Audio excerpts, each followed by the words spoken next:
Injil Markus adalah Injil terpendek namun paling dinamis di antara keempat Injil yang ada. Ditulis oleh Markus, seorang rekan pelayanan Petrus dan Paulus.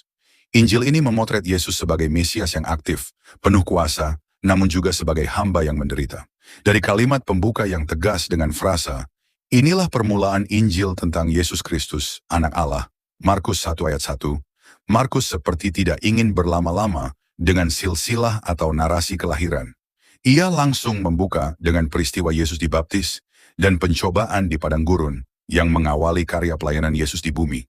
Ciri khas penulisan Markus terlihat pada gaya narasi yang cepat dan lugas, sering menggunakan kata segera atau eutes dalam bahasa Yunani, sehingga menciptakan ritme yang penuh urgensi.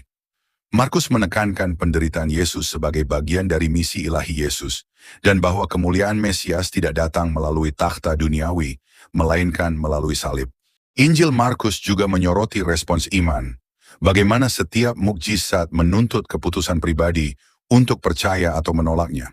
Injil ini mengajarkan bahwa iman sejati tumbuh dalam ujian dan kesetiaan di tengah kesulitan.